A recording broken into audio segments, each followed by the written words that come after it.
En arrivant, on prend une grande claque. À la fois les paysages, les sons et les odeurs.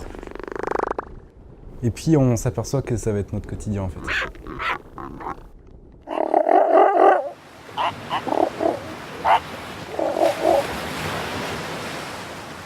L'objectif du laboratoire, c'est d'envoyer tous les ans une équipe de jeunes volontaires qui vont aller sur des îles très éloignées, les îles australes, à Kerguelen, Crozet, Amsterdam et Enterra-Delhi, pour collecter des données sur les populations d'oiseaux et mammifères marins et entretenir une chaîne continue qui a été initiée il y a plus de 40 ans.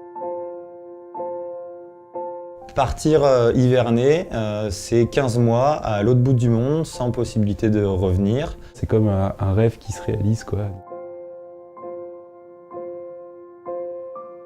Ce qui nous lie tous, c'est la passion pour le travail de terrain sur les animaux. Et finalement, c'est ce qui nous a rassemblés.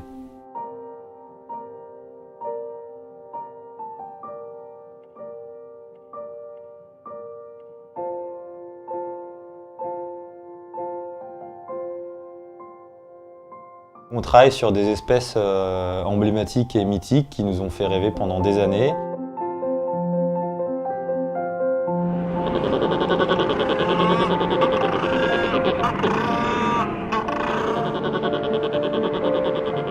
Une des choses qui est les plus marquantes, je pense, c'est la proximité à laquelle on a eu le droit de s'approcher de ces animaux qui sont pas du tout farouches.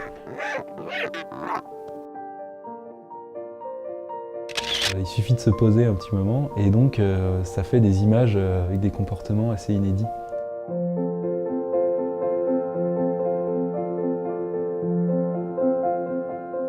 Il faut imaginer une vie sans clé, sans papier, sans voiture, sans argent. L'expérience humaine est aussi importante que l'expérience naturaliste.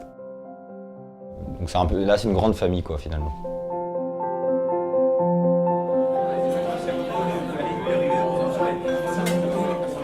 Ce qui est intéressant dans Aventure Australe, c'est de faire partager à la fois quel était le travail sur ces îles, mais aussi quel est le ressenti de ces jeunes personnes qui ont séjourné pendant plus d'une année sur ces lieux exceptionnels, mais très éloignés, très isolés.